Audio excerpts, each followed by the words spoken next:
Introduction to Asterisk. Asterisk is one of the most popular communication projects on the web. It is open source. It's it's not exactly a PBX. It's a communication SDK that you can use for many different purposes. Asterisk dominates in many markets, mainly the contact center market, where many implementations of Asterisk, and it's gaining ground in governments and companies. There are countries such as Brazil that uses Asterisk a lot.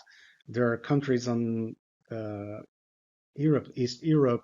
There are many places where Asterisk is very popular, and Asterisk is very popular also in cloud providers in US and in many other places.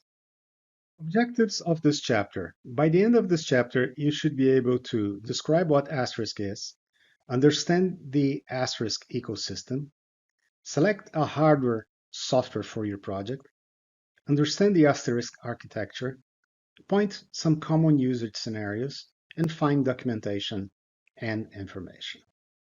So first, let's conceptualize what is Asterisk. Asterisk is a PBX implemented in open source software.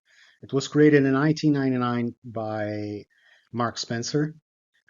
His company, Digium, was responsible in the beginning for the development of Asterisk.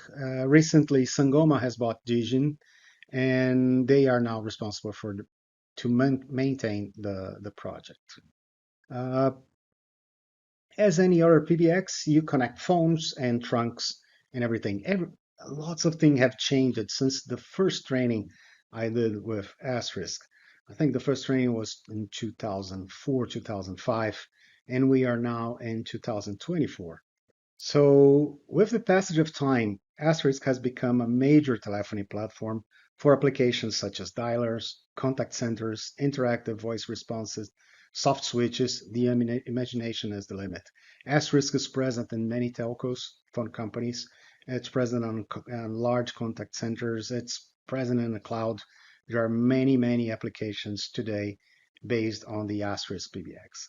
Sangoma considers Asterisk such as a SDK, a software development kit. So in many cases, you may be using Asterisk and you don't even know because it's hidden behind a free PBX brand or another brand that uses Asterisk as its engine. For me, Asterisk is really a great communication and telephony engine. Why? Why Asterisk?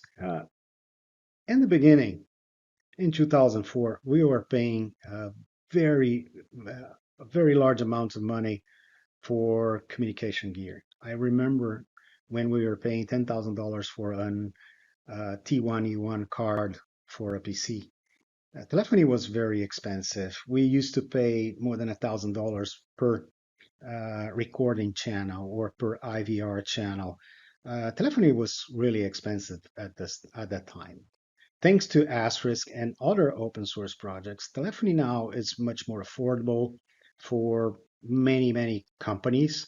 You can use the open source software for Asterisk to save a lot of money to your company implementing telephony solutions based on open source. So there are many reasons for the popularity of Asterisk. One of them is the cost savings. Cost savings is not the only factor. Another important aspect of Asterisk is we were fighting proprietary architectures at that time. We had many, and we still have many proprietary architectures for PBXs. When you have a proprietary architecture, you don't have options. You have to buy all the hardware, all the software from the same vendor. Each 3 years, you have to renew. It's very expensive, and you don't have a lot of freedom in terms of product. But when a system is built based on open standards such as SIP, the Session Initiation Protocol, you now have the option to buy your phones from whatever manufacturer you want. So when you break the vendor lock-in, you have lots of options, and this was one of the main reasons to choose Asterisk. Which hardware to use? One interesting thing on hardware is currently, in many cases, we are not using a local hardware. We are installing the systems in a cloud.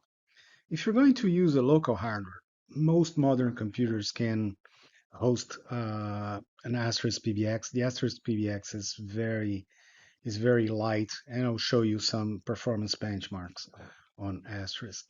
Yes, ISDN and analog lines, they are becoming rare. There you still see in some countries, but most of the lines are being changed to SIP, to Session Initiation Protocol, to Voice over IP. It's much cheaper for the phone companies, and I'm not seeing a lot of PBXs delivered on uh, ISDN or analog lines in these days. But eventually you'll find then you can buy a card from Sangoma or from any other vendor for your PBX. IP phones, also I'm seeing a decrease in IP phones. Some high rank positions in companies still use IP phones, but I'm seeing many people just using soft phones. Soft phones are more reliable now, and most people have Bluetooth phones. It's becoming mainstream, and on the IT departments, usually most of people are using only the soft phones. And analog adapters, they are still important. There are many cases where we still see, let's say, analog phones, let's say in condominiums and buildings. Many times you're going to see analog phones, then analog phones need to be connected somewhere. So they're still popular. Documentation, it's very important. We have docs.asterisk.org. Right now, the most important documentation for Asterisk is the wiki website, and I'll show you following. Well, this is the documentation website, is a wiki. So you're going to see the documentation for each version. There is the getting started, beginning, installing, hello world, configuration. It's very complete, very easy to search, and by far the most important part of the Asterisk documentation is on this website, is the one that I use in most cases to find information.